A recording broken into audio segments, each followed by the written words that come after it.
का कण कण अयोध्या है। जब प्रकृति का कण कण अयोध्या है तो क्या आज राम राज्य नहीं है? अवश्य है। परंतु राम राज्य होते हुए भी हम राम राज्य का अनुभव क्यों नहीं कर पाते? इसका कारण समझिए। पहले भी कुछ लोग ऐसे होते थे जो राम राज्य में रहकर भी राम राज्य का लाभ नहीं उठा पाते थे। पहले सैकड़ों, हजारों, लाखों में कोई एक व्यक्ति ऐसा होता था और आजकल सब वैसे ही होते हैं। एक उदाहरण देता हूं। किसी विद्वान ने कहा, जब तक स्वयं की प्रवृत्ति शुद्ध ना हो तब तक राम राज्य में रहकर भी कल्याण नहीं हो सकता। उदाहरण दिया गया, विभीषण रावण के राज्य में रहकर भी कभी रावण नहीं बना, और मंथरा राम के राज्य में रहकर भी कभी मंथरा वाला हाल आजकल घर घर में हो गया। राम राज्य है लेकिन फिर भी हम रावण बने हुए। क्यों बने हुए हैं? क्योंकि राम राज्य है परंतु हमने उसका अनुभव नहीं किया है, हमने राम को प्रत्यक्ष नहीं किया है। कण कण में राम है परंतु हम राम को पहचान नहीं पा रहे। क्यों नहीं पहचान पा रहे हैं? कहा जाता है, जिस प्रकार, याद रखिए, समुद्र के अंदर बहुमूल्य रत्न भी होते हैं परंतु रत्न ऐसे नहीं रहेंगे जब तक हम यत्न नहीं करेंगे, जब तक हम युक्ति नहीं जानेंगे। बिना युक्ति के कभी मुक्ति नहीं मिलती। युक्ति पहले जानिए और युक्ति से भक्ति करना प्रारंभ कीजिए, और युक्ति से जो भक्ति होती है वही भक्ति मुक्ति तक पहुंचाती है, अन्यथा नहीं।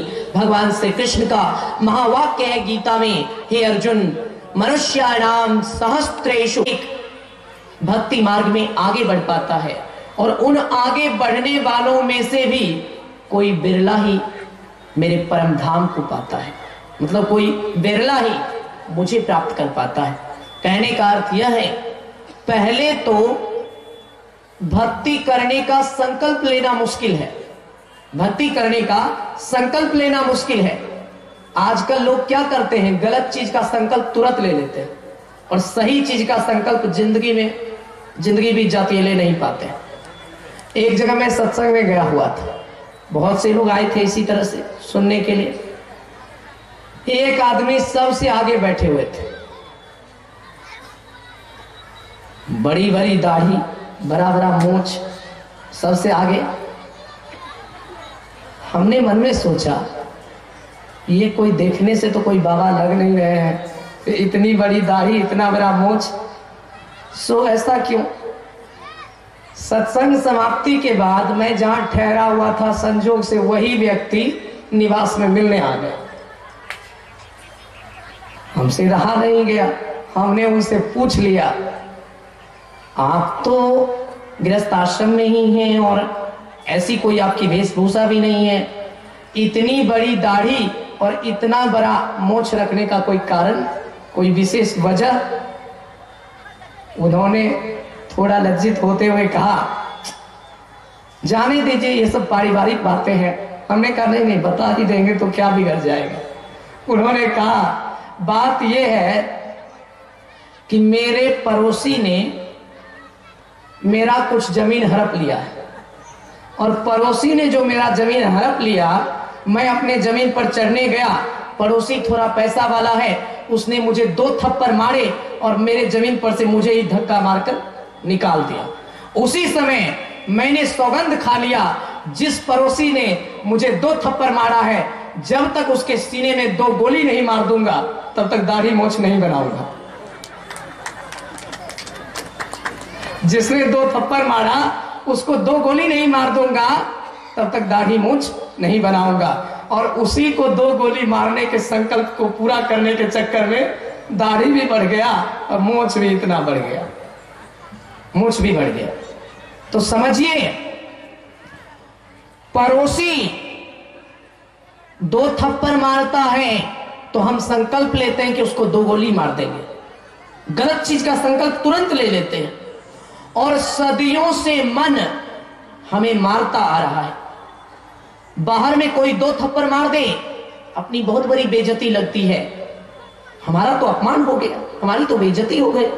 और सदियों से मन हमें मारता आ रहा है, मारता आ रहा है, मारता आ रहा है, ना जाने कितने थप्पड़ मार चुका है। सदियों से मन हमें पराजित करता आ रहा है, करता आ रहा है। पड़ोसी ने 2 थप्पड़ मार दिया, आन हो गया कि 2 गोली मार दूंगा।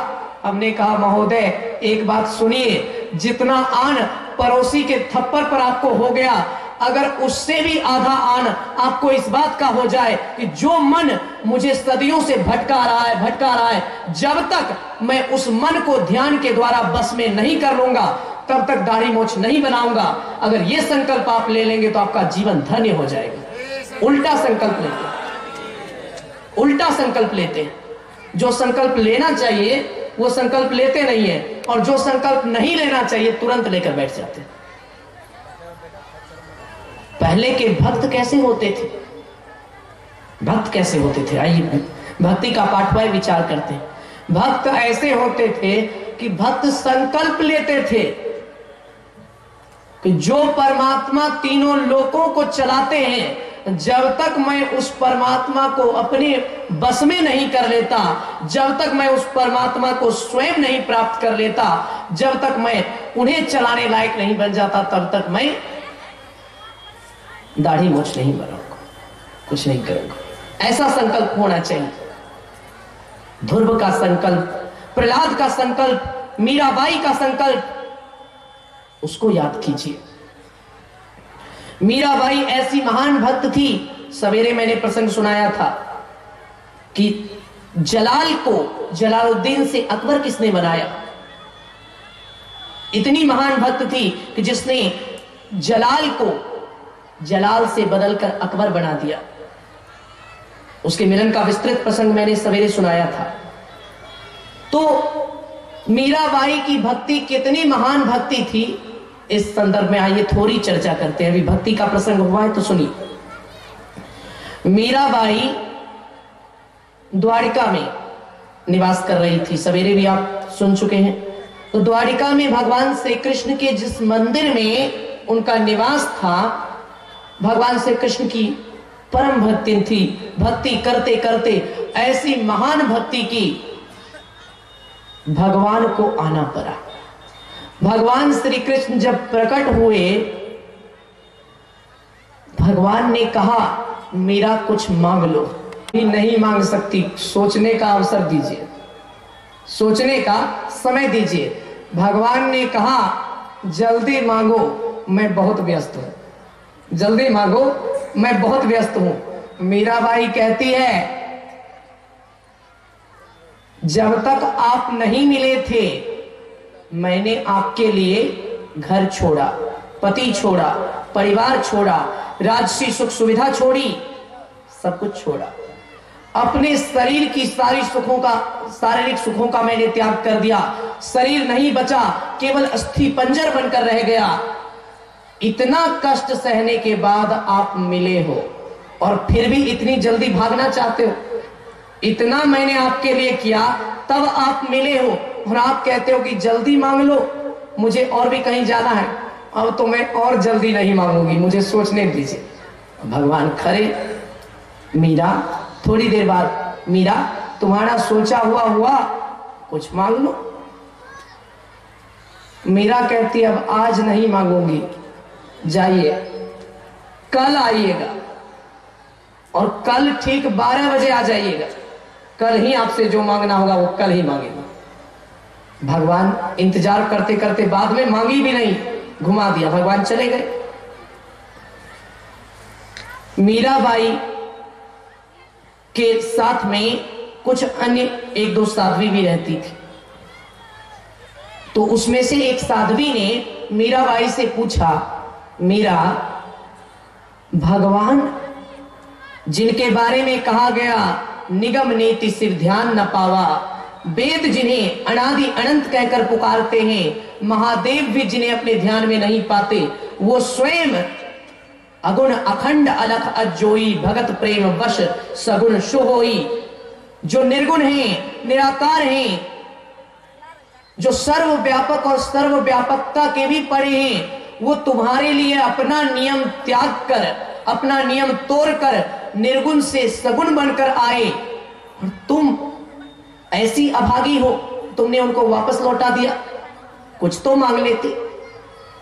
बड़े बड़े ऋषि मुनियों को भी जिनका दर्शन मुश्किल से होता है, तुमने उन्हें लौटा दिया। मीरा कहती है मैंने लौटाया नहीं है, शायद तुमने ठीक से सुना नहीं, मैंने उन्हें कल आने के लिए कहा है। तो वो साध्वी कहती है ये तो तुम्हारा अहंकार है, जो तीनों लोकों को चलाते हैं वो तुम्हारे आदेश पर कल क्यों आएंगे? भगवान को तुम इतना सस्ता समझती हो? मीरा, जितना सस्ता तुम भगवान को समझती हो, भगवान उतने सस्ते हैं नहीं। मीराबाई कहती है यदि भगवान सस्ते नहीं है तो मीरा भी सस्ती नहीं है।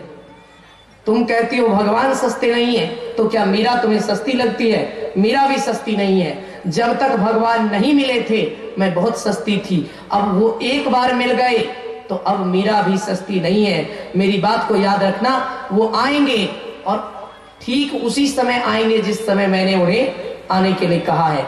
एक सेकेंड भी इधर उधर नहीं हो सकता। तो ऐसा हुआ, वो साध्वी तो चली गई। दूसरे दिन जिस समय मीरा ने कहा था बिल्कुल घड़ी की सुई वहां पहुंची, एक सेकेंड भी ना इधर ना उधर, भगवान प्रकट हो गए। मीरा अब तो कुछ मांग लो, मीरा अब तो कुछ मांग लो।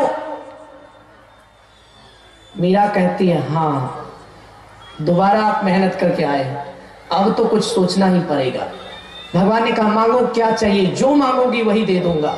मीरा कहती है प्रभु कुछ मांगने से पहले एक प्रश्न का उत्तर चाहिए आपसे। भगवान ने कहा पूछो क्या प्रश्न है। मीरा कहती है प्रभु जिसको आप मिल जाते हो, आपके मिल जाने के बाद उसको जो पाना बच जाता है वही दे दीजिए। जिसको आप मिल जाते हैं, आपके मिलने के बाद जो कुछ पाना बच जाता है वो मुझे दे दीजिए। भगवान मौन, चुप, मुंह की बात मुंह में ही रह गई। अब क्या बोलेंगे? भक्त ऐसा होना चाहिए कि भगवान को भी चुप रहने के लिए विवश कर दे। ऐसा तर्क दिया मीरा ने, भगवान के पास कोई उत्तर नहीं था। भगवान ने कहा मीरा तू जीत गई, मैं हार गया।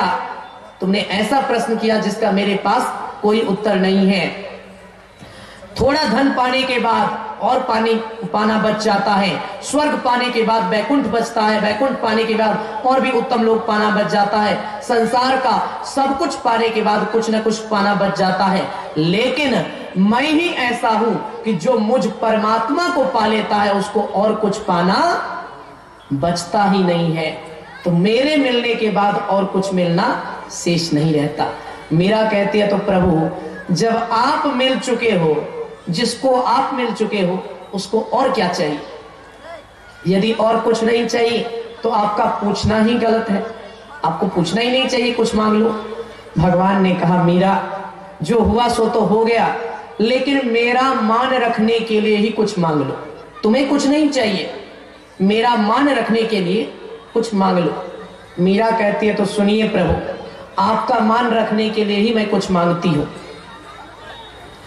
आज तक आपके जितने भक्तों को मुक्ति मिली है मरने के बाद मिली है। शरीर यहीं रह जाता है और उसकी आत्मा को मुक्ति मिलती है। लेकिन अगर मेरी भक्ति एक नवजात शिशु की तरह निर्मल और निष्पाप है तो आज आपको वो नियम तोड़ना पड़ेगा जो नियम आज तक किसी के लिए नहीं टूटा है। दुनिया में आपके जितने भक्त हुए सबको मरने के बाद आप मिले, उसकी आत्मा को आपकी प्राप्ति हुई। मेरी भक्ति अगर सच्ची है तो मुझे ये वरदान दीजिए कि मैं सशरीर आप में समा जाऊं, मेरे शरीर का एक भी अंग यहां ना रहे, ये शरीर सहित मैं आप में समा जाऊं। भगवान ने कहा मीरा ये तो नियम के विरुद्ध है, सशरीर कोई मुझ में कैसे समा सकता है? तुम सशरीर क्यों समाना चाहती हो? मीरा कहती है प्रभु जिसका बेटा होता है मरने के बाद बेटा उसके शरीर का श्राद्ध कर देता है। जिसका पोता होता है तो मरने के बाद वो उसका अंतिम क्रिया करता है। जिसके सगे संबंधी होते हैं मरने के बाद रोते हैं, उसके शरीर की अंत्येष्टि करते हैं। मेरा तो कोई बेटा ही नहीं है, मेरा तो कोई पोता ही नहीं है। जिसके चेले होते हैं, शिष्य होते हैं, मरने के बाद उसकी अंत्येष्टि करते हैं। और मैंने तो अपने जीवन में कोई शिष्य बनाया ही नहीं है, हमारा तो कोई शिष्य भी नहीं। तो प्रभु मेरा इस दुनिया में कोई है ही नहीं, तो मेरे है, लेकिन मेरे लिए आप तक पहुंचने की सीढ़ी है। अगर ये मानव शरीर नहीं रहता तो मैं भक्ति कैसे करती? मेरे लिए ये आप तक पहुंचने की सीढ़ी है। जिस सीढ़ी पर पैर रखकर मैं परमात्मा तक पहुंची हूं, उस सीढ़ी को ऐसे कैसे छोड़ सकती? इसलिए जिस शरीर के माध्यम से भक्ति करते करते करते करते मुझे आप मिले हो, उस शरीर का भी अपमान हो, उस शरीर का भी तिरस्कार हो, या फिर उस शरीर के साथ कुछ ऐसा वैसा ना हो जाए, ये चिंता मुझे खाई जा रही है। क्योंकि वो शरीर भी मेरे लिए महत्वपूर्ण है जिस शरीर से मैंने भक्ति किया है। इसीलिए प्रभु अगर कुछ देना चाहते हो तो आज तक आपके किसी भक्त को जो नहीं मिला, सशरीर मुक्ति, शरीर सहित आप में आज तक आपका कोई भक्त विलीन नहीं हो पाया, मुझे वही चाहिए। मुझे शरीर सहित अपने आप में विलीन कर लीजिए। आप इतिहास की किताबों को पढ़कर देखिए, मीराबाई की जीवनी पढ़कर देखिए, आपको प्रमाण मिलेगा कि द्वारिका के उस स्थान पर जहां भगवान श्री कृष्ण का भव्य मंदिर था, भगवान श्री कृष्ण की जो विशाल मूर्ति थी, उसी मूर्ति में मीरा शरीर सहित समा गई। भगवान ने कहा तथास्तु, ऐसा ही होगा। और जैसे ही भगवान ने तथास्तु कहा, उसी मूर्ति में शरीर का एक अंग भी नहीं बचा, शरीर सहित मीरा समा जाती है। दुनिया को इस बात का पता चले कि मीराबाई में कितनी शक्ति थी, भक्ति में कितनी शक्ति होती है, इसके प्रमाण के लिए मात्र साड़ी का 2 अंगुल बाहर रह जाता है। जो साड़ी पहनी हुई थी उस साड़ी का 2 अंगुल बाहर रह जाता है, ताकि लोगों को पता चले कि इसी मूर्ति में मीराबाई विलीन हो गई है और शरीर सहित भगवान में समा गई। ये होती है ओरिजिनल भक्ति, इसको कहते हैं ब्रांडेड भक्ति। शरीर भी नहीं बचा, सब परमात्मा में ले, जानत तुम ही हो जाई, इसी को कहते हैं जानत तुम ही हो जाए। ऐसी भक्ति हम लोगों की होनी चाहिए। ऐसी भक्ति जब तक नहीं करेंगे, ऐसी भक्ति नहीं होगी, डुप्लीकेट के डुप्लीकेट ही भक्त रहेंगे, कभी ओरिजिनल नहीं बन पाएंगे। याद रखिए, हर चीज एक जैसा होता है, परंतु विद्वानों के द्वारा कहा गया है, कल्प वृक्ष भी साधारण वृक्षों की तरह दिखाई देता है, परंतु क्या कल्प वृक्ष साधारण वृक्ष है? नहीं, कदापि नहीं। गंगा भी साधारण नदियों और नहरों की तरह दिखाई देती है, किंतु क्या गंगा साधारण नदी है? नहीं, कदापि नहीं। कामधेनु भी साधारण गाय की तरह दिखाई देती है, किंतु क्या कामधेनु साधारण गाय है? नहीं। पीपल भी साधारण वृक्षों की तरह दिखता है, परंतु क्या पीपल साधारण वृक्ष है? नहीं, कदापि नहीं। उसी प्रकार भगवान के सच्चे भक्त, परमात्मा को सबसे अधिक प्रिय संत सद्गुरु भी साधारण मनुष्यों की तरह दिखाई देते हैं, परंतु क्या वे साधारण मनुष्य हैं? नहीं, कदापि नहीं। देखने में कोई अंतर नहीं होता, आकार तो साधारण ही रहेगा। जैसा 3.5 हाथ का आपका शरीर, वैसा ही 3.5 हाथ का संतों का भी शरीर दिखाई देगा। लेकिन विद्वानों ने कहा, जैसे गंगा साधारण नदियों की तरह दिखाई देती है, लेकिन फिर भी गंगा देव नदी है, साधारण नदी नहीं है।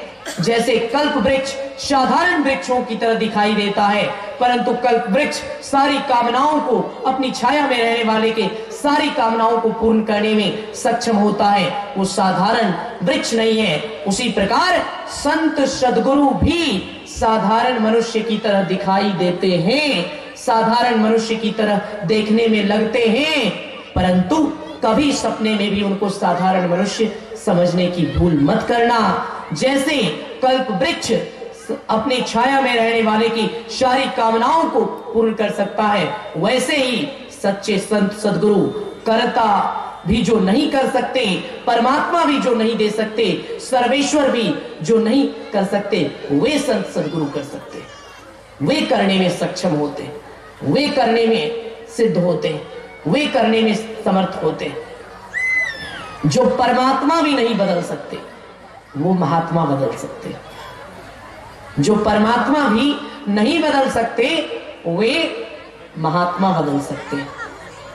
लेकिन वे महात्मा कैसे होने चाहिए? भक्ति का तरीका क्या है? संत मत में जो साधना पद्धति बताया गया है, इसी साधना पद्धति को सार भक्ति कहते हैं, भक्ति का सही तरीका कहते हैं।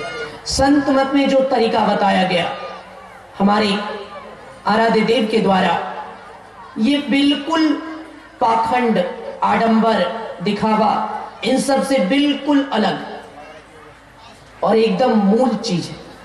इसको पकड़ना है। इसमें क्या बताया जाता है?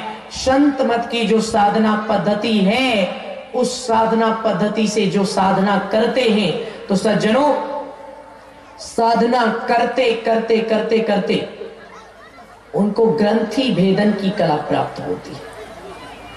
ग्रंथि भेदन, ग्रंथि क्या है? गांठ है, 7 गांठ, ये सप्त ग्रंथियां होती है। हमारे शरीर के अंदर सप्त ग्रंथियां हैं। इनका जब तक भेदन नहीं होगा, तब तक परमात्मा नहीं बनेगी। तो भक्ति का सही तरीका जल चढ़ाना नहीं है, भक्ति का सही तरीका उपवास करना नहीं है, भक्ति का सही तरीका अगरबत्ती दिखाना नहीं है, भक्ति का सही तरीका घंटी बजा लेना नहीं है, भक्ति का सही तरीका ग्रंथि भेदन करना है। भक्ति का सही तरीका ग्रंथि भेदन की कला है। और वो ग्रंथियां सप्त ग्रंथियां हैं। सप्त ग्रंथियों का जब तक भेदन नहीं होगा, तब तक कल्याण नहीं हो सकता। मूलाधार, स्वादिष्ठान, मणिपूरक, अनाहत, अज्ञ, विशुद्ध और सहस्त्रारि चक्र, ये 7 ग्रंथियां होती हैं। और क्रमबद्ध तरीके से पहले मूलाधार का, फिर स्वादिष्ठान का, फिर मणिपूरक का, फिर अनाहत का, फिर अज्ञ का, फिर विशुद्ध का, और फिर सबसे अंत में सहस्त्रारि चक्र, इनका भेदन जो कर लेता है। तो इनका भेदन कैसे होगा? जब तक संत मत की साधना पद्धति को अपनाकर ध्यान नहीं करेंगे, दूसरे किसी मत में जाकर घंटी बजाते रहिए, अगरबत्ती दिखाते रहिए, जिंदगी में ग्रंथि भेदन नहीं होगा, कभी नहीं होगा। तो यहां ग्रंथि भेदन की कला प्राप्त होती है। और जो ग्रंथि भेदन करता है, मेरे प्यारे भाइयों बहनों, उसी को परमात्मा की प्राप्ति होती है। इस ग्रंथि भेदन की क्रिया को आप एक प्रकार का चक्रव्यूह भी कह सकते हैं। महाभारत का एक प्रसंग है, आचार्य द्रोण के द्वारा चक्रव्यूह की रचना। द्रोणाचार्य ने चक्रव्यूह की रचना की थी। और चक्रव्यूह की जो रचना की गई, चक्रव्यूह में क्या था? चक्रव्यूह में 7 द्वार था। पहले चक्रव्यूह के उस प्रसंग को सुनिए, फिर उस प्रसंग को सुनकर सीधी सादी कथानक के माध्यम से सुनने से कोई लाभ नहीं। वो तो टीवी सीरियल में भी जाकर देख लीजिए, उससे कोई फायदा नहीं। पहले उस कथानक को सुनिए और फिर सप्त ग्रंथियों से उस चक्रव्यूह की तुलना क्यों की गई है, उसका क्या भावार्थ है, और संत मत के सत्संग के आज के भक्ति के इस पाठ में उसकी क्या उपयोगिता है, इसका श्रवण करके इसे अपने जीवन में उतारिए, तो वास्तव में समझ में आएगा कि ग्रंथि भेदन कैसे होता है, कैसे किया जाता है। तो आइए, की थी चक्रव्यूह का वो प्रसंग। चक्रव्यूह में अभिमन्यु का प्रवेश, सारी योग्यता होते हुए भी अभिमन्यु का चक्रव्यूह में असफल हो जाना, ये सारा प्रसंग आपने महाभारत पुस्तक में पढ़ा होगा, टीवी सीरियलों में देखा होगा, कहीं किसी से सुना होगा। परंतु इस सारे प्रसंग को एक अलग ढंग से मैं इस प्रसंग को भी कल मैंने गीता का प्रसंग कविता के माध्यम से व्यक्त किया था, और आज इसी चक्रव्यूह के अद्वितीय प्रसंग को मैं एक अलग ढंग से और उसे मैं आप सबके समक्ष पहले कविता के माध्यम से प्रस्तुत करता हूं और फिर कैसे ग्रंथि भेदन से उसकी तुलना की गई है और चक्रव्यूह और ग्रंथि भेदन का एक दूसरे से क्या संबंध है, इसका भावार्थ बता दूंगा। सुनिए। महाभारत युद्ध की वर्तमान परिस्थिति क्या थी? कहा है अधर्म धर्म की एक बड़ी लड़ाई महाभारत कही जाती है। भाई भाई के बीच जब विवादों का आरंभ हुआ, भाई भाई के बीच जब विवादों का आरंभ हुआ, कुरुक्षेत्र की रणभूमि में महामरण का प्रारंभ हुआ। कुरुक्षेत्र की रणभूमि में महामरण का प्रारंभ हुआ। और कैसा महामरण था? सुनिए। भाई भाई के बीच जब विवादों का आरंभ हुआ, कुरुक्षेत्र की रणभूमि में महामरण का प्रारंभ हुआ। कुरुक्षेत्र की रणभूमि में महामरण का प्रारंभ हुआ। आकाश में अनगिनत तारे जितने लोग दिखाई पड़ते थे। कुरुक्षेत्र की रणभूमि की एक झांकी अलग तरीके से समझिए। आकाश में अनगिनत तारे जितने लोग दिखाई पड़ते थे, गज अश्व और पैदल सैनिक रण में गर्जन करते थे। गज यानी हाथी, अश्व यानी घोड़ा और पैदल सैनिक। टीवी सीरियल में भी आप देख चुके होंगे, कविता में सुनिए और झांकी को याद कीजिए। कहा जाता है आकाश में अनगिनत तारे जितने लोग दिखाई पड़ते थे, गज अश्व और पैदल सैनिक रण में गर्जन करते थे। गज अश्व और पैदल सैनिक रण में गर्जन करते थे। घोरों के टापों से घनघोर धूल उड़ती जाती थी। घोरों के टापों से घनघोर धूल उड़ती जाती थी। कृष्ण के सन्मुख जो मरता था मुक्ति मिलती जाती थी। कृष्ण के सन्मुख जो मरता था मुक्ति मिलती जाती थी। वेद व्यास के वास्तविक महाभारत को पढ़ेंगे तो पहले ही व्यास जी ने लिखा, घोषणा की गई थी कि जो भी कुरुक्षेत्र में वीरगति प्राप्त करेगा, वो चाहे धर्मात्मा हो चाहे दुरात्मा, उसको उत्तम लोक मिलेगा, उसको मुक्ति मिलेगी। तो इसी बात को कहा गया, घोरों के टापों से घनघोर धूल उड़ती रहती थी। कृष्ण के सन्मुख जो मरता था मुक्ति मिलती जाती थी। 10 दिनों तक युद्ध चला, तब सरसैया पर भीष्म पड़े। 10 दिनों तक युद्ध चला, तब सरसैया पर भीष्म पड़े। सेनापति बन पांडव सन्मुख थे, अब द्रोणाचार्य खड़े। सेनापति बन पांडव सन्मुख थे, अब द्रोणाचार्य खड़े। 10 दिनों के बाद पितामह भीष्म सरसैया पर चले गए और द्रोणाचार्य कौरवों के सेनापति बने। इसी बात को कहा गया। 10 दिनों तक युद्ध चला, तब सरसैया पर भीष्म पड़े। सेनापति बन पांडव सन्मुख थे, अब द्रोणाचार्य खड़े। सेनापति बन पांडव सन्मुख थे, अब द्रोणाचार्य खड़े। सबके नायक गुरु आर्य हुए। सबके नायक गुरु आर्य हुए, सेना नायक आचार्य हुए। सबके नायक गुरु आर्य हुए, सेना नायक आचार्य हुए। लेकिन दुर्योधन जानता था कि भीष्म की तरह द्रोणाचार्य का भी तन इधर है और मन अर्जुन की तरफ है। द्रोणाचार्य हमेशा मानते थे अर्जुन ही मेरा सर्वश्रेष्ठ शिष्य है और मन अर्जुन में है। तो दुर्योधन ने सोचा जैसे पितामह ने पांडवों को नहीं मारा, उसी तरह द्रोणाचार्य भी मेरा समय बर्बाद करेंगे। दुर्योधन ने षड्यंत्र रचा, द्रोणाचार्य के सामने अहिंसक होने का नाटक किया और दुर्योधन ने द्रोणाचार्य से झूठ बोला कि पितामह की मृत्यु से मेरा हृदय द्रवित हो गया है और अब मैं लड़ना नहीं चाहता हूं, बस युधिष्ठिर को बंदी बना दीजिए, मैं युद्ध समाप्ति की घोषणा कर दूंगा। द्रोणाचार्य को दुर्योधन ने झूठ कहा और उसी झूठ का वर्णन है कैसे द्रोणाचार्य ने पांडवों की पराजय के लिए चक्रव्यूह का निर्माण किया, क्यों किया, दुर्योधन ने क्या कहा द्रोणाचार्य से, कविता के माध्यम से सुनिए। 10 दिनों तक युद्ध चला, तब सरसैया पर भीष्म पड़े। सेनापति बन पांडव सन्मुख थे, अब आचार्य द्रोण खड़े। सबके नायक गुरु आर्य हुए, सेना नायक आचार्य हुए। सबके रक्षक गुरु आर्य हुए, सेना नायक आचार्य हुए। कहा दुर्योधन ने द्रोण से, अब युद्ध नहीं चाहूंगा मैं। कहा दुर्योधन ने द्रोण से, अब युद्ध नहीं चाहूंगा मैं, बस युधिष्ठिर को बंदी बना दो, दुश्मनी भूल जाऊंगा मैं। बस युधिष्ठिर को बंदी बना दो, दुश्मनी भूल जाऊंगा मैं।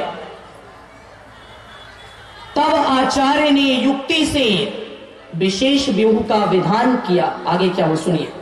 तब आचार्य ने युक्ति से विशेष व्यूह का विधान किया, धर्मराज पर जाल बिछाया, चक्रव्यूह निर्माण किया। धर्मराज पर जाल बिछाया, चक्रव्यूह निर्माण किया। तब आचार्य ने युक्ति से विशेष व्यूह का विधान किया, धर्मराज पर जाल बिछाया, चक्रव्यूह निर्माण किया।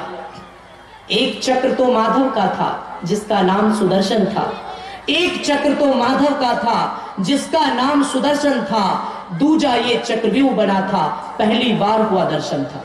रणभूमि में द्रोणाचार्य से पहले किसी ने इस व्यूह को नहीं बनाया था, पहली बार द्रोणाचार्य ने चक्रव्यूह बनाया। और इसी बात को कविता के माध्यम से कहा गया, एक चक्र तो माधव का था जिसका नाम सुदर्शन था, दूजा ये चक्रव्यूह बना था, पहली बार हुआ दर्शन था।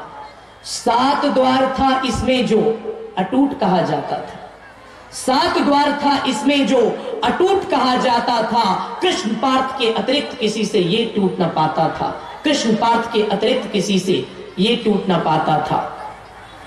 कहा द्रोण ने अर्जुन जब तक दूर ना जा पाएगा, कहा द्रोण ने अर्जुन जब तक दूर ना जा पाएगा, चक्रव्यूह का मकसद तब तक पूरा ना हो पाएगा। सुनो सुशर्मा तुरंत जाकर अर्जुन से युद्ध करो। सुशर्मा त्रिगर्त देश का एक छोटा सा राजा था जिसको अर्जुन को बहलाने के लिए द्रोणाचार्य ने भेजा, क्योंकि श्री कृष्ण और अर्जुन दोनों ही चक्रव्यूह को तोड़ना जानते थे, इसलिए द्रोणाचार्य ने षड्यंत्र रचा। कहा द्रोण ने अर्जुन जब तक दूर ना जा पाएगा, चक्रव्यूह का मकसद तब तक पूरा ना हो पाएगा। सुनो सुशर्मा तुरंत जाकर अर्जुन से युद्ध करो, बार बार ललकारो और उसके मन को क्रुद्ध करो, बार बार ललकारो और उसके मन को क्रुद्ध करो। उसे ले जाओ तुम भगाकर रणभूमि से दूर कहीं, उसे ले जाओ तुम भगाकर रणभूमि से दूर कहीं, तब रहेगी विजय के मग में और कोई बाधा नहीं, तब रहेगी विजय के मग में और कोई बाधा नहीं। आदेश पाकर सुशर्मा ने अर्जुन को ललकार दिया, आदेश पाकर सुशर्मा ने अर्जुन को ललकार दिया। क्रोधित होकर तब पार्थ ने बाणों का बौछार किया, क्रोधित होकर तब पार्थ ने बाणों का बौछार किया। कहीं अर्जुन जैसा श्रेष्ठ धनुर्धर और कहीं सुशर्मा जैसा मामूली योद्धा पल भर भी नहीं टिक पाया। आगे क्या हुआ सुनिए। आदेश पाकर सुशर्मा ने अर्जुन को ललकार दिया, क्रोधित होकर तब पार्थ ने बाणों का बौछार किया। भाग खड़ा हुआ वह रण से, अहंकार सब चूर हुआ, भाग खड़ा हुआ वह रण से, अहंकार सब चूर हुआ।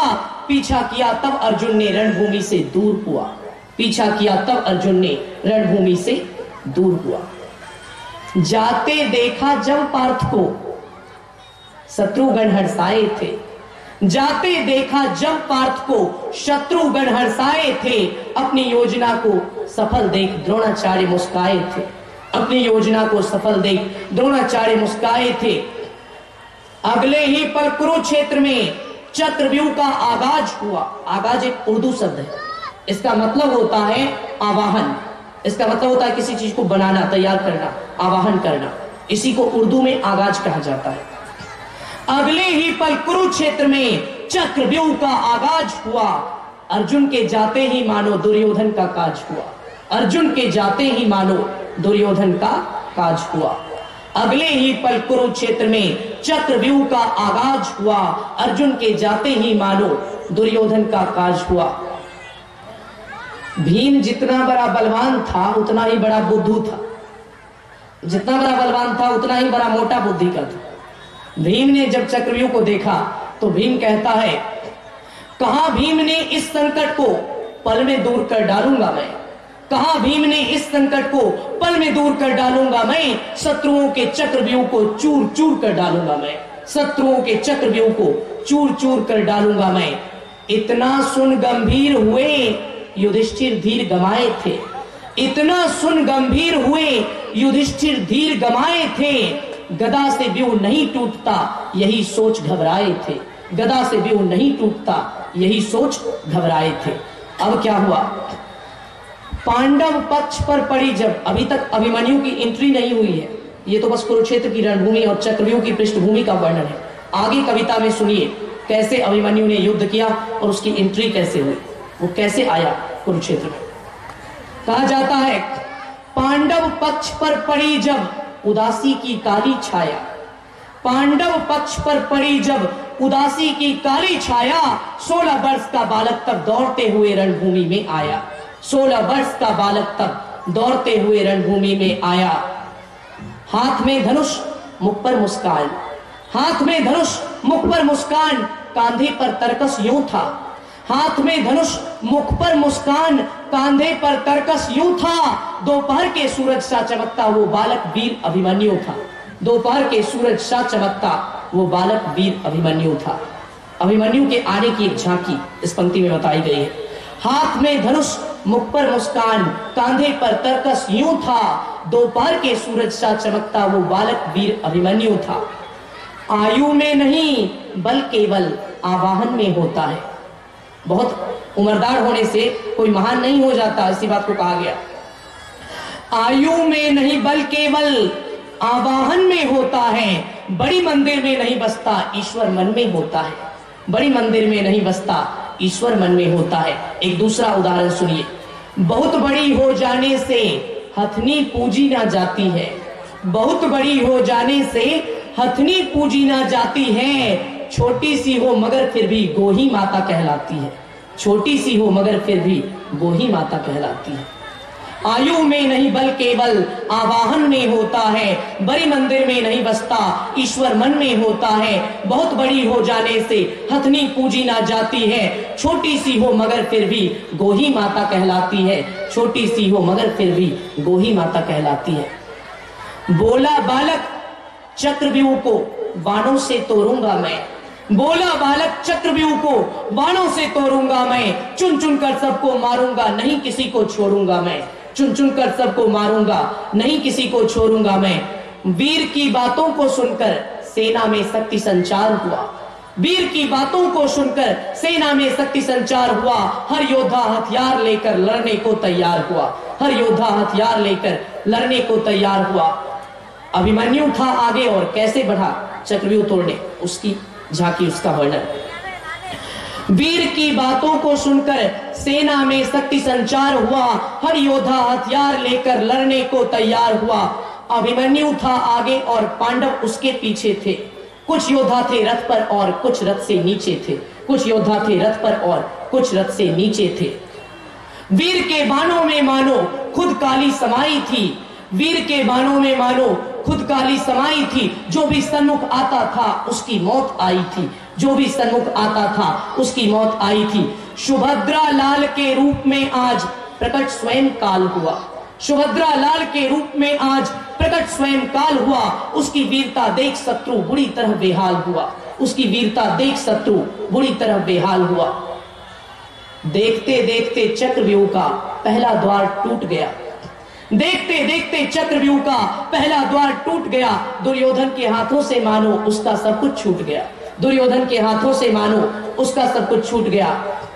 अभिमन्यु जब अंदर घुसा युधिष्ठिर तनिक घबराया था। अभिमन्यु जब अंदर घुसा युधिष्ठिर तनिक घबराया था। पांडवों को रोकने उसी समय सामने जयद्रथ आया था। पांडवों को रोकने उसी समय सामने जयद्रथ आया था। ये जयद्रथ ये है जिसने सारा खेल ही चौपट कर दिया, सारा खेल ही बिगाड़ दिया। कैसे जयद्रथ की एंट्री हुई कविता में ही सुनिए और उस प्रसंग को याद कीजिए। अभिमन्यु जब अंदर घुसा युधिष्ठिर तनिक घबराया था।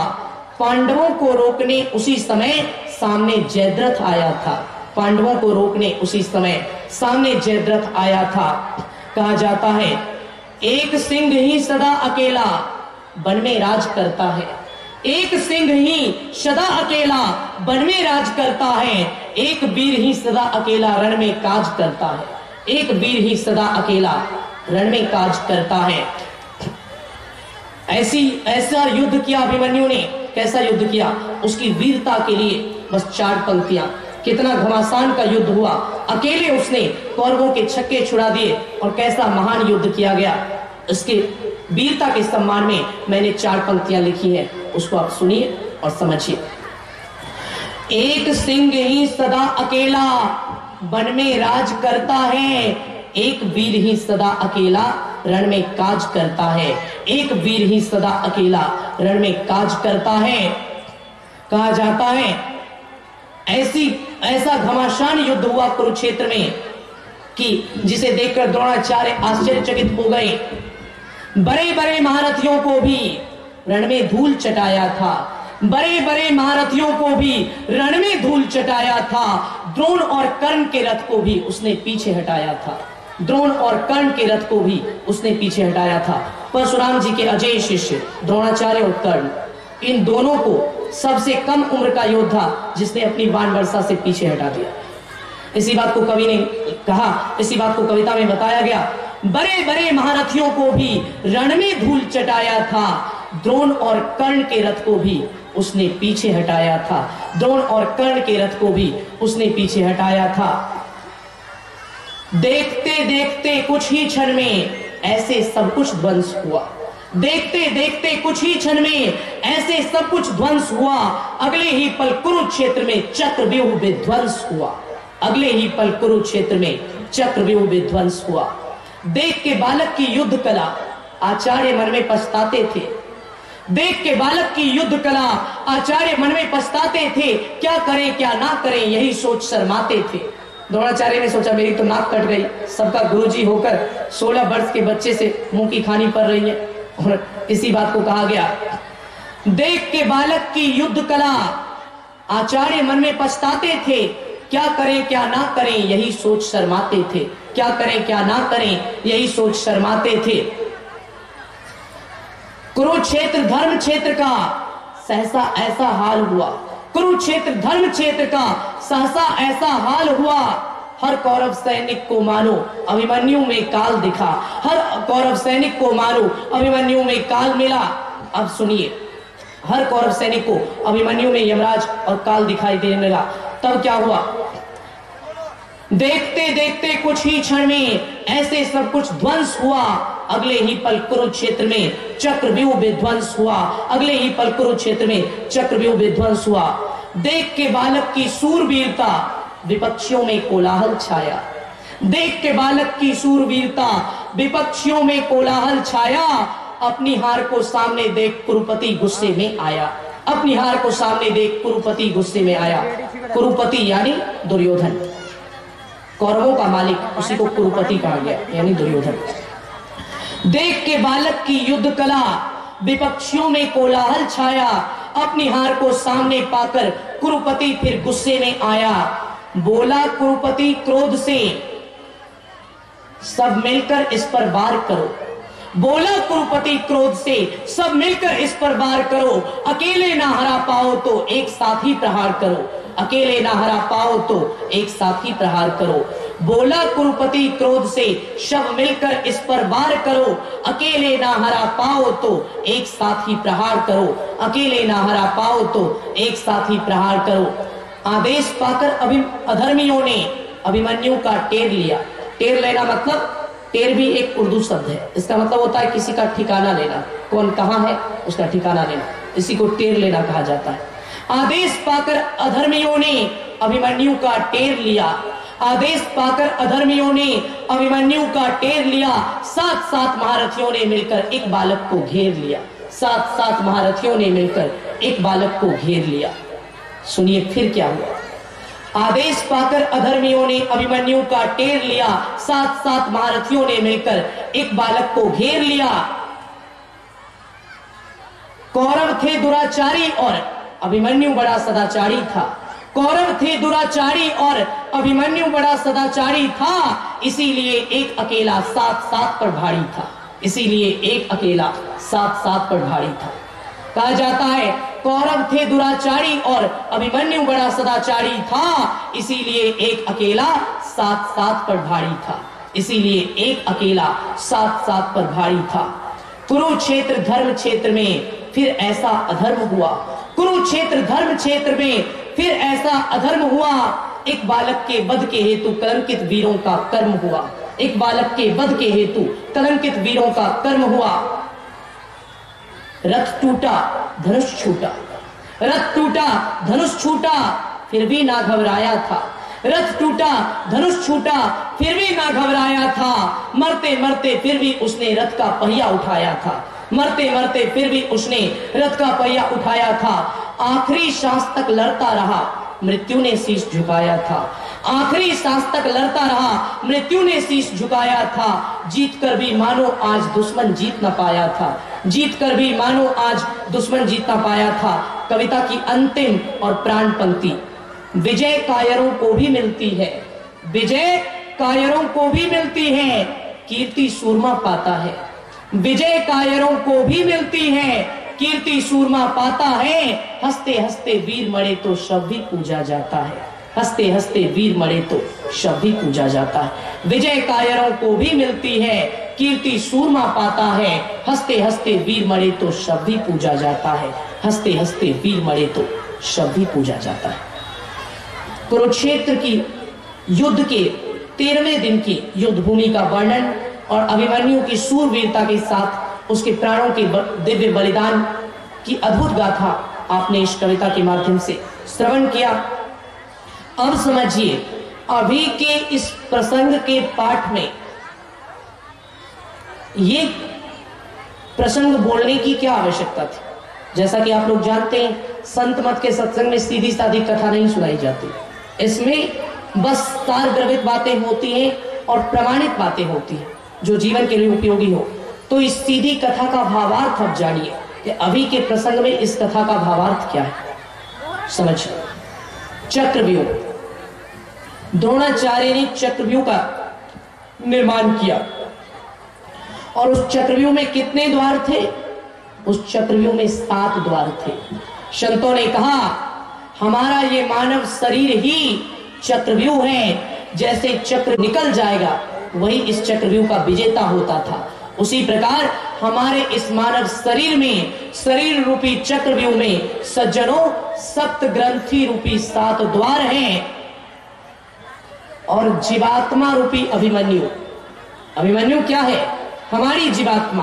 अभिमन्यु चक्रव्यूह में घुसा तो यानी जीवात्मा रूपी अभिमन्यु मानव शरीर रूपी इस चक्रव्यूह में घुसा हुआ है। जिस मानव शरीर रूपी चक्रव्यूह में जीवात्मा रूपी अभिमन्यु फंसा हुआ है, वहां से जीवात्मा रूपी अभिमन्यु को विजेता बनने के लिए, मुक्ति पाने के लिए 7 ग्रंथि रूपी 7 द्वारों का साधना रूपी बल से, साधना रूपी शस्त्र से, साधना रूपी युद्ध विद्या से, साधना रूपी दिव्यास्त्र से इस 7 ग्रंथि रूपी 7 द्वार का भेदन करना होगा और तब जाकर हमें मुक्ति मिलेगी। और अभिमन्यु वीर था, फिर भी भेदन क्यों नहीं कर पाया? जैसा कि आप लोग जानते हैं, श्री कृष्ण और अर्जुन दोनों ही इस चक्रव्यूह को तोड़ना जानते थे।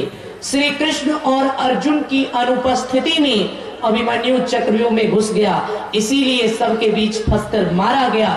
सज्जनों, कहने का अर्थ यह है, जीवात्मा रूपी अभिमन्यु मानव शरीर रूपी इस चक्रव्यूह में घुसा हुआ है, जहां 7 ग्रंथि रूपी 7 द्वार है, सब बंद हो चुका है। निकलने के लिए क्या करना पड़ेगा? साधना रूपी दिव्यास्त्र से 7 ग्रंथि रूपी 7 द्वार का भेदन करना पड़ेगा। लेकिन जीवात्मा रूपी अभिमन्यु कितने ही हाथ पैर मार ले, अपने बल से 7 ग्रंथि रूपी चक्रव्यूह के इस 7 द्वार का भेदन नहीं कर सकता। श्री कृष्ण और अर्जुन यदि अभिमन्यु के साथ होते तो उसकी विजय में कोई संदेह नहीं था। कहने का अर्थ यह है, मुमुक्षु रूपी अभिमन्यु को, जीवात्मा रूपी अभिमन्यु को यदि मानव शरीर रूपी चक्रव्यूह के 7 ग्रंथि रूपी 7 द्वार का भेदन करना है, तो उस जीवात्मा रूपी अभिमन्यु को संत सद्गुरु रूपी अर्जुन और परम प्रभु परमात्मा रूपी श्री कृष्ण के शरण में जाना पड़ेगा। संत सद्गुरु रूपी अर्जुन और परम प्रभु परमात्मा रूपी श्री कृष्ण, इन दोनों की छत्र छाया यदि जीवात्मा रूपी अभिमन्यु पर पड़ जाए तो जीवात्मा रूपी अभिमन्यु को 7 ग्रंथि रूपी इस चक्रव्यूह को तोड़ने में कोई कठिनाई नहीं होगी।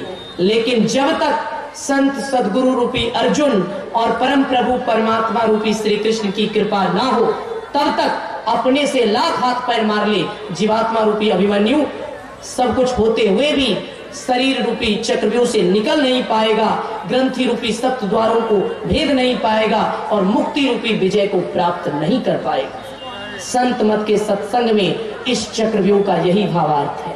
संत मत के सत्संग के पाठ के अनुसार इसका यही भावार्थ विद्वानों द्वारा बताया गया है।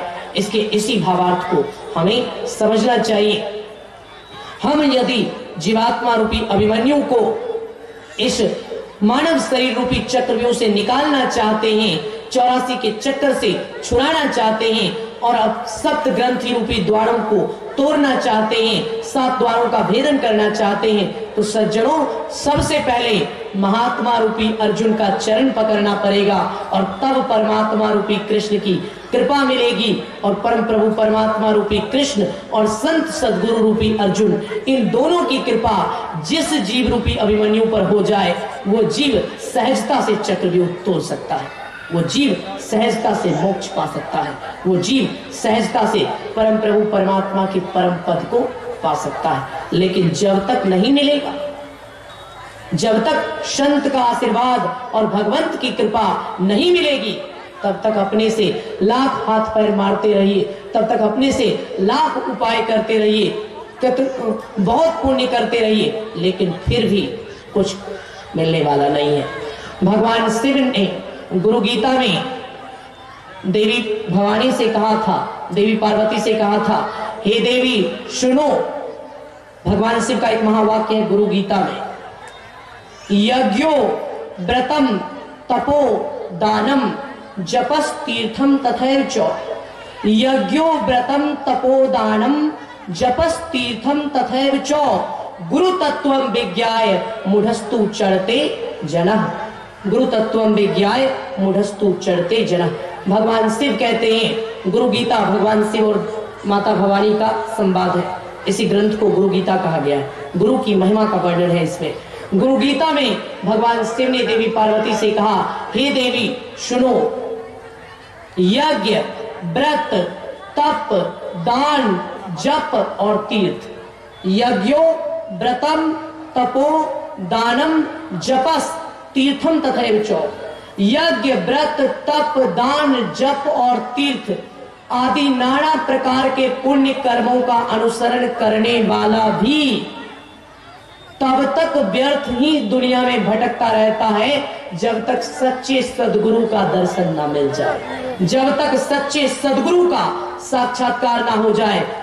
गुरु तत्वं विज्ञाय, जब तक तत्वदर्शी गुरु ना मिल जाए, मूढ़स्तु चढ़ते जनः, मूढ़ की भांति व्यर्थ ही जीवन का बोझ ढो रहा है।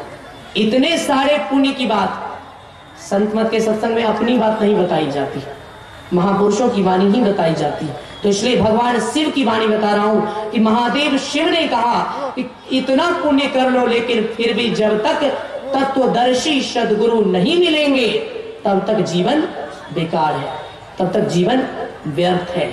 अभी आप भक्ति की बात सुन रहे थे, भक्ति से मुक्ति तो मिलती है, लेकिन एक और वाक्य गोस्वामी जी ने कहा है, भक्ति स्वतंत्र सकल सुख खानी, अब बिनु सत्संग ना पावही प्राणी। बिना सत्संग के नहीं मिल सकता, सदगुरु के पास गए बिना मिल ही नहीं सकता है। इसलिए सज्जनों, हम सब अभिमन्यु का प्रतीक हैं और हम सब इस शरीर रूपी, इस संसार रूपी, इस माया रूपी चक्रव्यूह में फंसे हुए हैं। हमें अगर इस चक्रव्यूह से छूटना है तो 7 द्वार जैसे अभिमन्यु ने तोड़ना चाहा था, सप्त ग्रंथि है, एक एक ग्रंथि का नाम मैंने बताया था, क्रमबद्ध तरीके से उन 7 ग्रंथियों का भेदन कीजिए। और भेदन कैसे होगा? तो संत और भगवंत के बिना भेदन नहीं हो सकता। भेदन तब होगा जब संत सद्गुरु और भगवंत दोनों के संसर्ग में रहें, दोनों के सानिध्य में रहें, दोनों के कृपा पात्र बनकर रहें, तब भेदन होगा।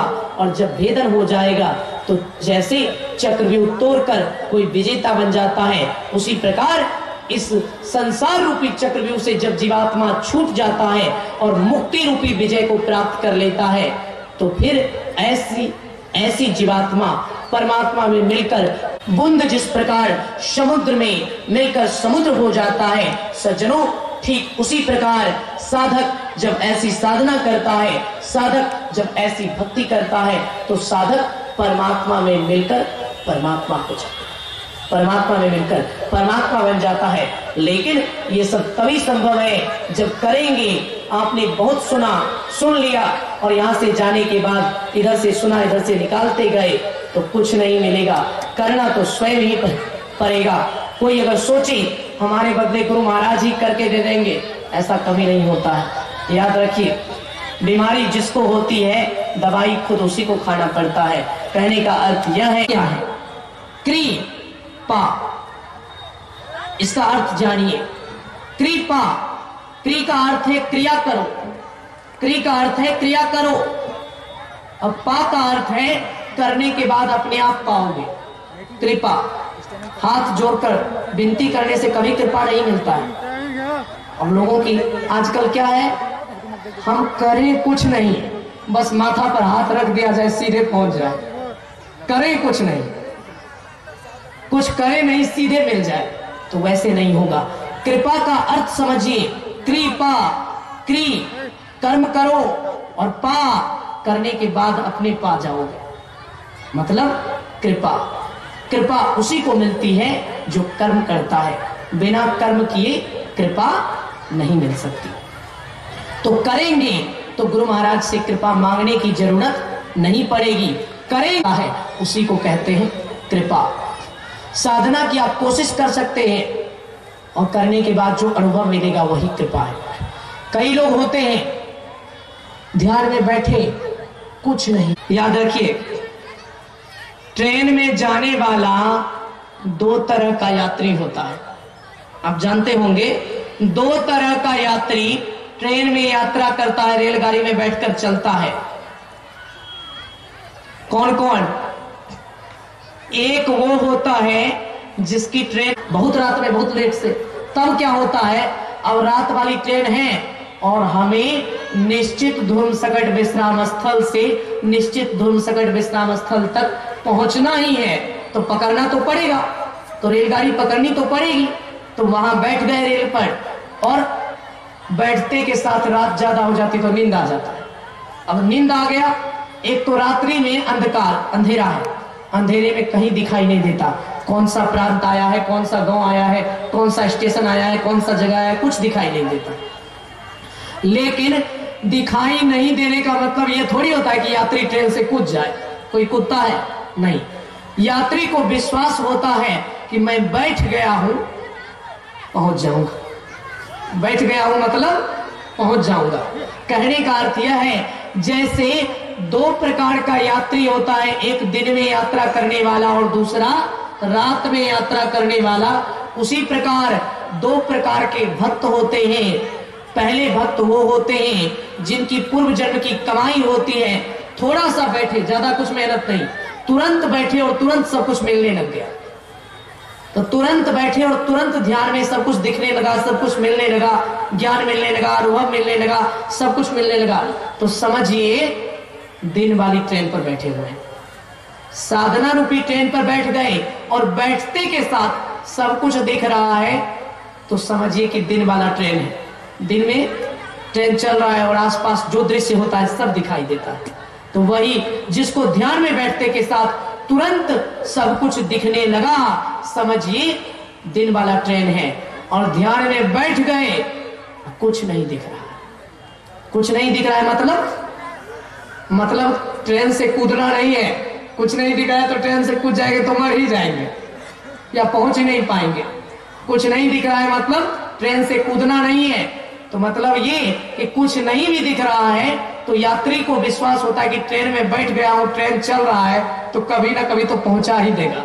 उसी तरह ध्यान में बैठे हैं, भक्ति कर रहे हैं, कुछ मिल नहीं रहा है, परमात्मा मिल नहीं रहे हैं, गुरु महाराज मिल नहीं रहे हैं, कुछ मिल नहीं रहा है, इष्ट देव मिल नहीं रहे, तो घबराइए मत। जिनके साथ ऐसा हो रहा है सोचिए वो रात वाली ट्रेन पर बैठे हुए हैं। जिनके साथ ऐसा हो रहा है सोचिए रात वाली ट्रेन पर बैठे हुए हैं। लेकिन यात्री चाहे दिन वाली ट्रेन पर बैठे या रात वाली ट्रेन पर बैठे, जो बैठा रह जाता है वह जरूर पहुंच जाता है। कहने का मतलब यह है कि ध्यान बने ना बने, बैठना हमारा काम है, बनना ना बनना हमारा काम नहीं है, वो तो गुरु महाराज का काम है। बनाना ना बनाना गुरु महाराज का काम है, हमारा काम है बैठ जाना। ध्यान रूपी, साधना रूपी, भक्ति रूपी, आध्यात्म रूपी, सत्संग रूपी ट्रेन में बैठ जाइए। सब दिखेगा तो सोचिए दिन की ट्रेन है, और नहीं दिखेगा तो सोचिए रात की ट्रेन है। लेकिन बैठ गए हैं तो कभी ना कभी जरूर पहुंच जाइएगा, विश्वास रखिए। बैठ गए हैं तो भटकने का कोई सवाल ही नहीं है, पहुंचना तो निश्चित है, पहुंचना निश्चित है, भटकने का कोई सवाल नहीं है। भगवान श्री कृष्ण का महावाक्य है अर्जुन के लिए, हे अर्जुन सुनो, जो मेरी भक्ति करता है। अर्जुन ने पूछा प्रभु भक्ति करते करते यदि भक्त भटक जाए, भक्ति करते करते यदि भक्त भटक जाए तो उसकी क्या स्थिति होती है? भगवान ने कहा हे अर्जुन उसकी कोई स्थिति नहीं होती है। जो भक्ति करते करते भटक जाता है वह उत्तम लोकों में जाकर कुछ समय तक निवास करता है और फिर उसे भक्ति करने के लिए मनुष्य शरीर ही मिलता है, मनुष्य शरीर में प्रकट होता है। और कहां प्रकट होता है तो कहा जाता है श्रीमान के कुल में प्रकट होता है। सुचिमताम श्रीमताम गेहे, श्रीमान कुल में प्रकट होता है और पवित्र कुल में प्रकट होता है।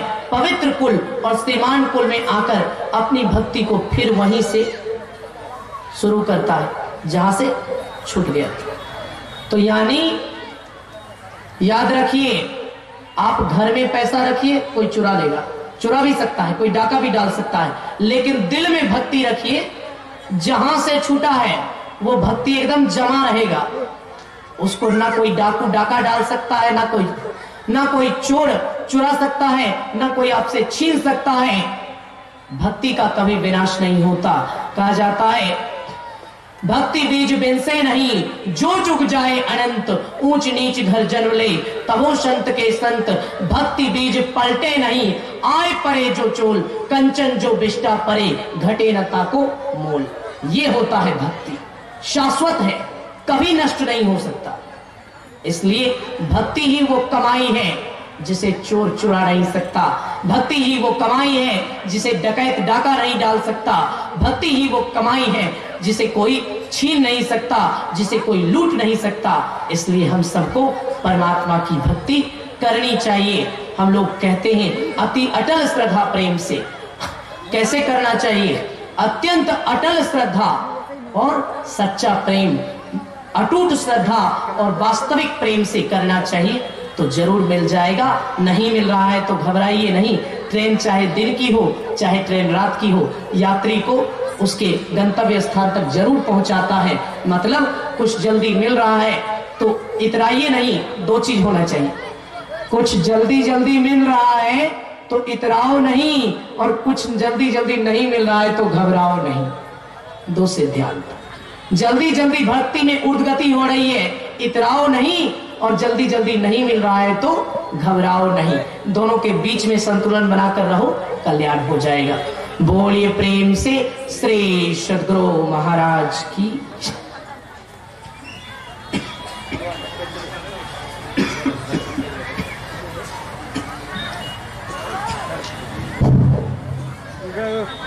दो मित्र कहीं जा रहे थे। उस दो मित्र में एक मित्र सत्संगी था, एक सत्संगी नहीं था। तो रास्ते में कहीं सत्संग हो रहा था, तो जो सत्संगी मित्र था वो तो देखा सत्संग हो रहा है, साधु महात्मा बैठे हुए हैं, बैठ गया, बड़ा आह्लादित हो गया, खुश हो गया कि सत्संग मिल गया हमको, साधु महात्माओं का दर्शन हो गया। वो बैठ गया, सत्संग सुनने लग गया। और दूसरा जो था वो पीछे बैठ गया, वो सत्संगी था नहीं। थोड़ा देर तक रहा, देखा दोस्त बैठा हुआ है, उठता ही नहीं है, तो बस वो उठ फूट के वो चल दिया। और दोस्त जो था जब सत्संग खत्म हुआ तब बेचारा अपना घर गया। दुर्भाग्य कहिए, संजोग देखिए क्या हुआ, जो दोस्त पीछे बैठा हुआ था उसकी मौत उसी दिन हो गई। मौत हो गई उसकी उसी दिन। जमदूत आया, उसको ले गया, वहां उसका हिसाब होने लग गया ऊपर में। जीवन में कोई शुभ काम नहीं किया था, वह एक भी शुभ काम जीवन में नहीं किया था। मरने के दिन सत्संग में बैठ गया था। अब धर्मराज भी बड़ा पेशो पेश में पड़ गए कि अंतिम में सत्संग में बैठा है वो भी मित्र का देखा देखोसी में बैठा है, हृदय से तो बैठा नहीं है, फिर भी उठ फुट के चल दिया। उनके खाते बही में उसका कोई लाभ नहीं मिला, लेकिन फिर भी सोचा अगर कुछ तो होना चाहिए। तो धर्मराज गए ब्रह्मा जी के पास। ब्रह्मा जी से कहा कि एक जीव आया है मृत लोक से, जीवन में कभी पुण्य नहीं किया, लेकिन मरने के दिन उस सत्संग में बैठ गया है। दोस्त का देखा देखो से क्या होना चाहिए उसका। ब्रह्मा जी के भी खाते में कुछ नहीं मिला, तो धर्मराज जी ब्रह्मा जी दोनों मिलके गए शंकर भगवान के पास। तो शंकर भगवान को कहा ऐसा ऐसी बात है, एक जीवात्मा मृतलोक से आई है, कभी जीवन में कोई पुण्य वाला काम किया नहीं, शुभ काम किया नहीं, मरने के दिन थोड़ी देर सत्संग में बैठ गया है। जबरन दोस्त बैठा था उसी का देखा देखो सी, तो इसका क्या फल होना चाहिए। तो शंकर भगवान ने भी देखा अपने बही खाते में कुछ नहीं मिला, जबरन बैठने वाले का कोई लाभ नहीं, हृदय से बैठता तब लाभ। आखिर क्या करना चाहिए, कहा चलिए आखिर में पालनकर्ता के पास। तो ब्रह्मा जी, शंकर भगवान, धर्मराज तीनों गए विष्णु भगवान के पास। क्षीर समुद्र में माँ लक्ष्मी के साथ विराजित थे, देखे तीनों द्रदेव पधार रहे हैं, स्वागत किया, कहा कहिए कहाँ आप लोग पधारे हैं। धर्मराज ने कहा कि एक जीवात्मा मृतलोक से आया है, जीवन में कभी पुण्य काम नहीं किया, मरने के दिन थोड़ा देर उस सत्संग में बैठ गया है, वह भी जो बैठा है वो दोस्त का देखा देखी, फिर उठ फुट के चल दिया। इसका क्या लाभ होना चाहिए, क्या फल मिलना चाहिए, हम लोग के खाते बही में नहीं है, आप कृपा करके बतावें कि उसको क्या दिया जाए। भगवान विष्णु ने कहा वो जीवात्मा है कहाँ, कहा जीवात्मा इतना पापी है कि उसको कैसे लाते, उसको हुजूर रखे हैं बाहरे, कहा उस जीवात्मा को लाइए। गया धर्मराज, जीवात्मा को लेके आया, जो जीवन में कभी कुछ पाप शुभ काम किया नहीं, जीवन भर पापे वाला काम किया, आखिरी दिन सत्संग में बैठा था थोड़ी देर, उस जीवात्मा को लाया। भगवान विष्णु को कहा यही जीवा पापी जीवात्मा है। भगवान विष्णु ने उस जीवात्मा को उठाकर अपने गोद में बैठा लिया और रिजल्ट दिया, जो जबरन भी सत्संग में बैठ गया और साधु महात्मा का दर्शन कर लिया, वह भगवान विष्णु की गोद में बैठने का अधिकारी हो गया। आप लोग कल से ही सत्संग रूपी गंगा में गोता लगा रहे हैं, और मित्र के जबरन बैठने वाली बात नहीं है। सुने हैं कि ग्वालटोली में सत्संग हो रहा है, बच्चा बाबा पधार रहे हैं, आप लोग लाखों लाख की संख्या में भीड़ में उपस्थित हो गए, आ गए, यहाँ हृदय से आए हैं, दिल से आए हैं यहाँ सत्संग सुनने, जबरन नहीं आए हैं, हृदय से आकर के 2 दिन तक आप लोगों ने सत्संग सुना। तो जो जबरन थोड़ी देर बैठा सत्संग सुना, तो भगवान विष्णु के गोद में बैठने का वह अधिकारी हो गया। आप लोग जो 2 दिनों तक हृदय से बैठे, हृदय से सत्संग को सुना, तो आप किसकी गोद में बैठने के अधिकारी हुए। विश्वास रखिए, आप उस परम पिता की गोद में बैठने के अधिकारी हो गए, जिसकी गोद से कभी उतरना नहीं पड़ेगा। अभी आपने पूज्य बाबा के मुखारबिंद से सुना, भक्ति बीज बिन से नहीं, जो जुग जाए अनंत, ऊंच नीच घर जन्म ले, तो संत के संत, भक्ति बीज पलटे नहीं, आए पड़े जो चोल, कंचन जो मिष्टा परे, घटे न ताको मोल। सोना पे खाना पर भी गिर जाता है तो उसकी कीमत घटती नहीं है। वैसे आप हो गए हैं महान, धन आपका जीवन हो गया है। सत्संग का अंतिम घड़ी है, पूज्यपाद हम लोगों से बस विदा ही लेने वाले हैं, लेकिन कुछ रस्म है अधिवेशन का, वही रस्म रिवाज पूरा कर रहा हूँ। सबसे पहले हमारे धन्यवाद ज्ञापन करने, अध्यक्षीय भाषण देने हमारे पंचदेव प्रसाद सिन्हा जी आ रहे हैं, जो धन्यवाद ज्ञापन करेंगे। उसके बाद एक पंकज कुमार जी से हम लोग समदन विदाई गीत सुनेंगे। आज रविवार है, हमारे कृष्णदेव बाबा के साथ हम लोग भजुमन सतगुरु कीर्तन गाएंगे, आरती गान के बाद इस यज्ञ की समाप्ति होगी। अब मैं श्री पंचदेव प्रसाद सिन्हा जी, जो यहाँ के निवासी भी हैं, अभी भले यहाँ छोड़ करके बहादुरगंज के निवासी बन गए हैं, लेकिन उनका पैतृक गृह यही है, यहाँ से उनका स्नेह लगा रहता है। और यह यज्ञ जो आप देख रहे हैं, उसके वे संरक्षक हैं और बड़ी भूमिका है। और स्वस्थता के कारण भी वे आते रहे, यज्ञ को देखते रहे, कठिनाइयों को दूर करते रहे। जब द्रवही दीन दयाल राघव, साधु संगति पाइये, जे ही दरस परस समागमादिक, पाप राशि नसाइये।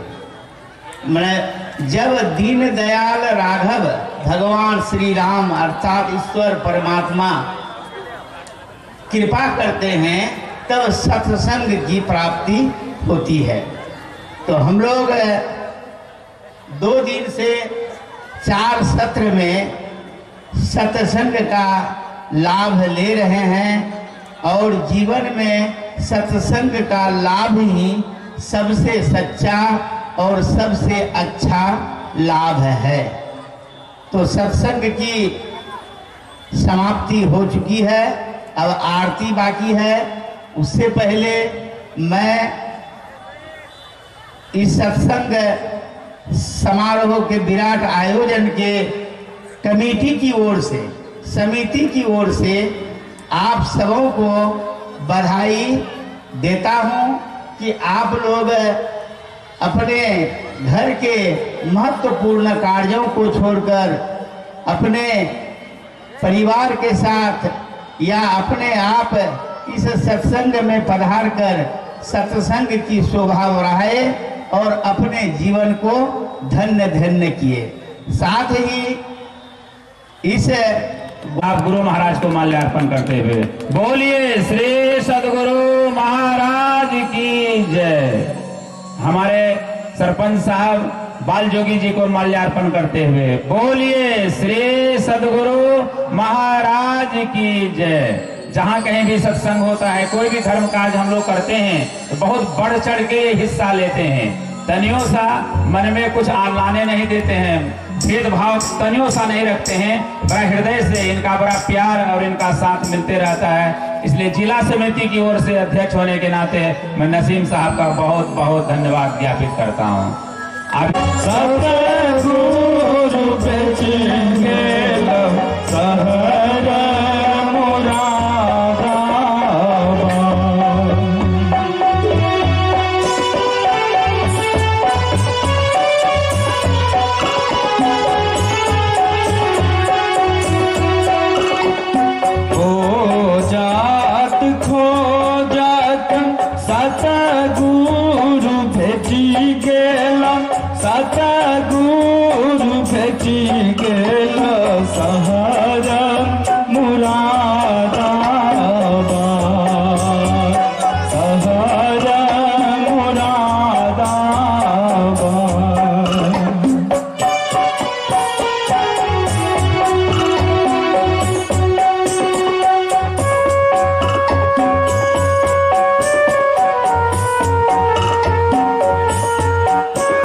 गेल सहर मुरादाबाद, सहर मुरादाबाद।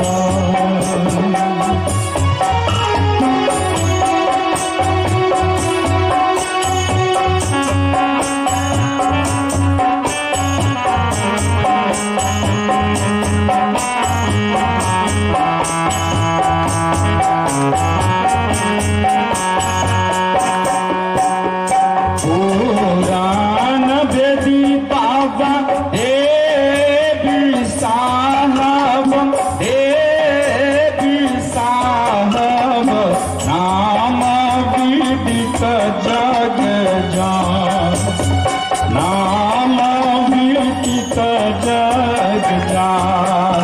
अरे खो जात साता गुरु बेटी गेल, साता गुरु बेटी गेल सहर मुरादाबाद, सहर मुरादाबाद।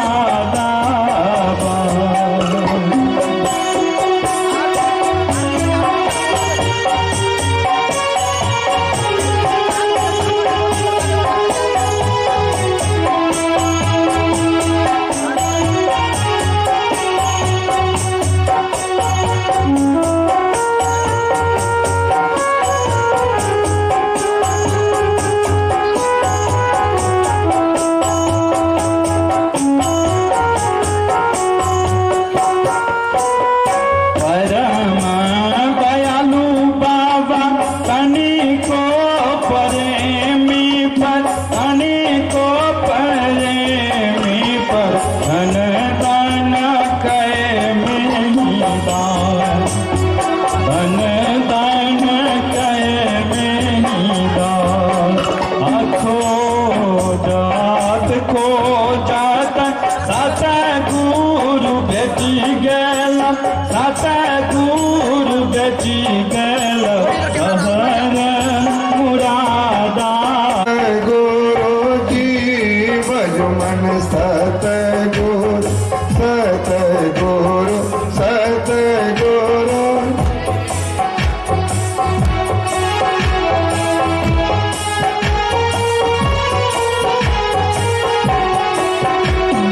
जीव चेतावन हान से उबारन, जीव चेतावन हान से उबारन। भावा भाई तारन सतगुरु जी बजुमन, भावा भाई तारन सतगुरु जी बजुमन, सतगुरु, सतगुरु।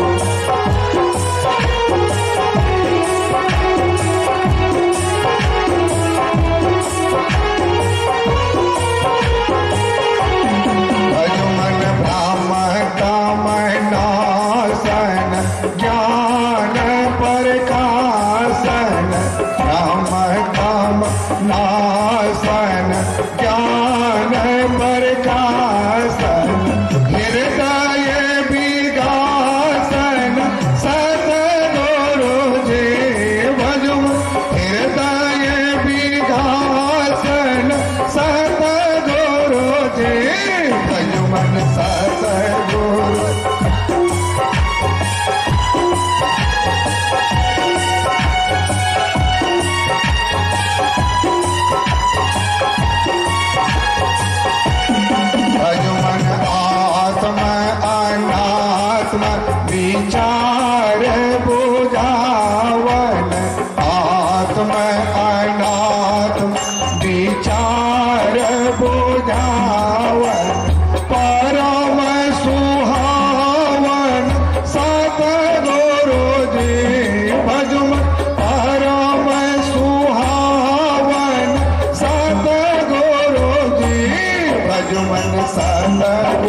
सतगुरु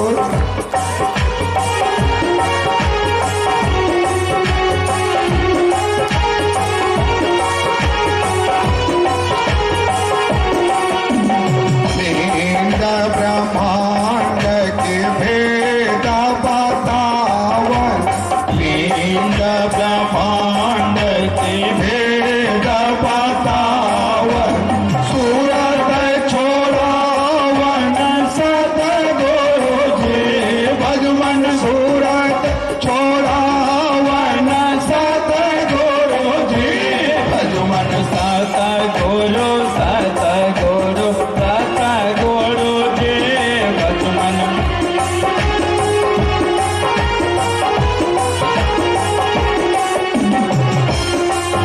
गुरु सेवा सतसंग दीर्घावन गुरु सेवा सतसंग दीर्घावन पापनि से भगवन सतगुरु सतगुरु सतगुरु जी भगवन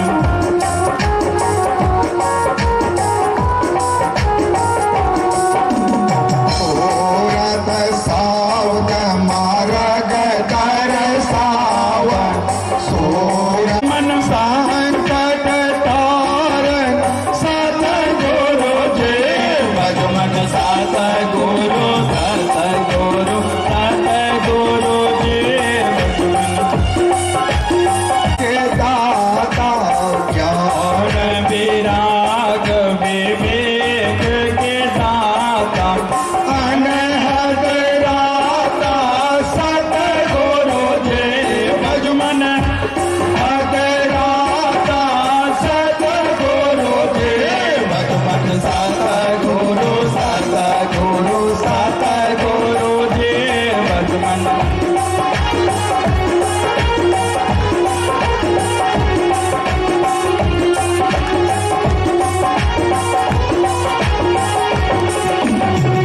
अविरल भक्ति विशोधक दानी अविरल भक्ति विशुद्ध के दानी परम विज्ञानी सतगुरु जी भगवन परम विज्ञानी सतगुरु जी भगवन सतगुरु सतगुरु सतगुरु जी भगवन प्रेम दान दो प्रेम के दाता प्रेम दान दो प्रेम के दाता पतराता रहे सतगुरु जी भगवन पद दाता रहे सतगुरु जी भगवन सतगुरु सतगुरु सतगुरु जी भगवन सतगुरु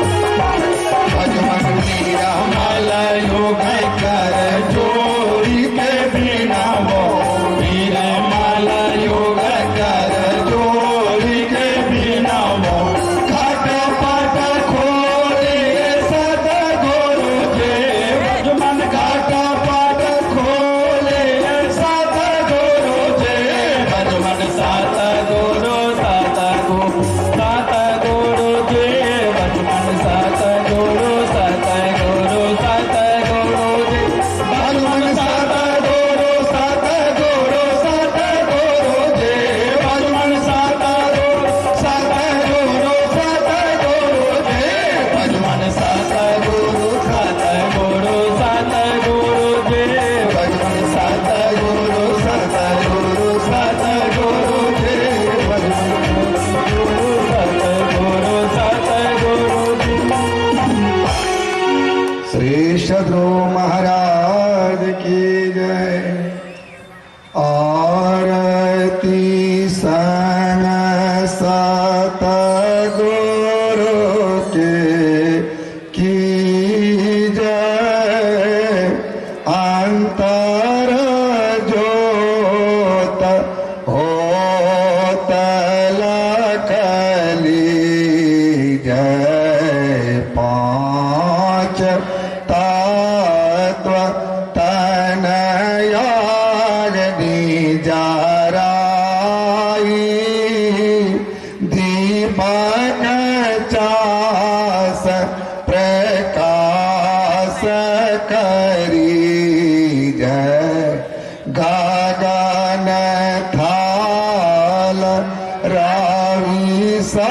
से पाल फोला मोला का पोरा काला सदार दीज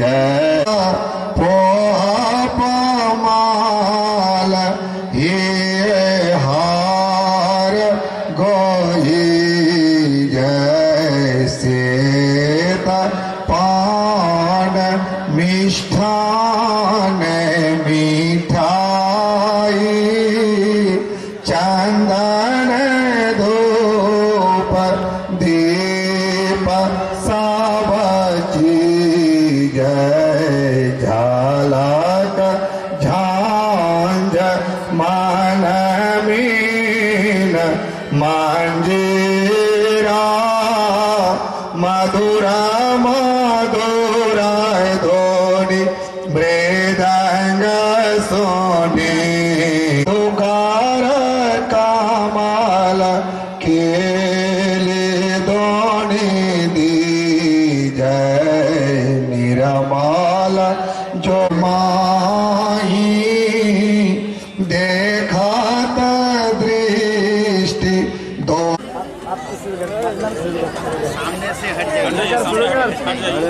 सामने से बाबू जाने दो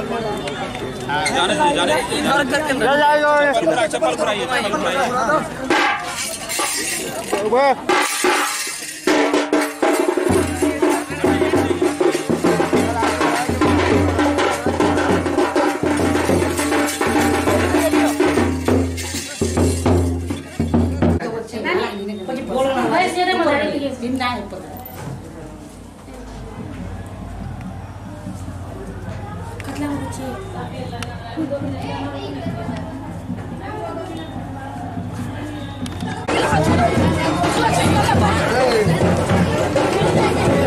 बाबू साइड हो जाओ पूरा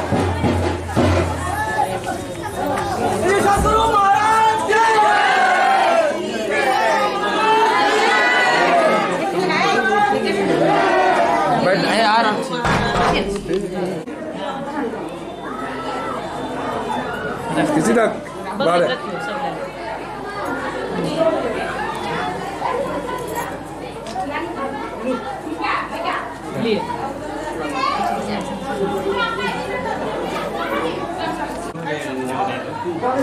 इसका दे रहे ना किसका आ रहा है तो मास्टर साहब आ रहे थे दिलो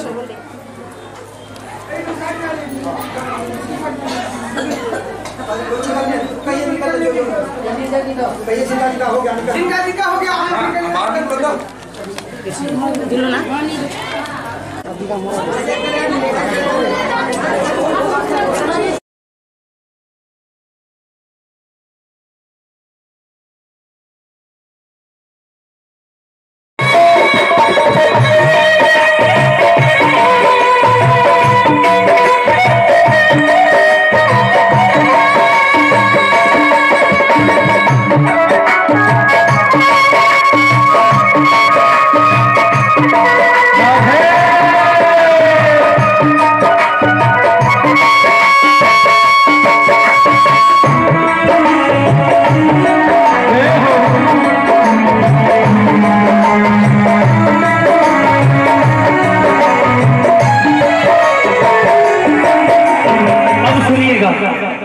राधा कहती है कि कहीं जब राधा बनकर धरती पर आओगे तो सबसे पहला एहसास क्या होगा, सुनिएगा। क्या होती प्रतीक्षा है, क्या पीड़ा होती है, कितना जलता है दिल जब आंखें रोती है। क्या होती प्रतीक्षा है, क्या पीड़ा होती है, कितना जलता है दिल जब आंखें रोती है। बहेंगे आंसू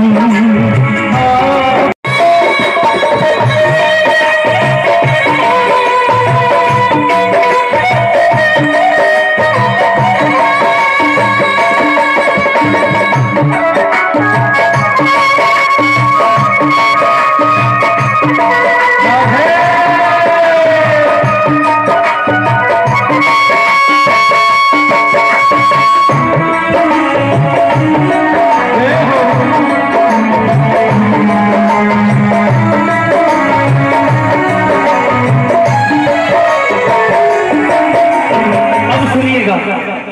राधा कहती है कि कहिए जब राधा बनकर धरती पर आओगे तो सबसे पहला एहसास क्या होगा, सुनिएगा। क्या है कि प्रतीक्षा है, क्या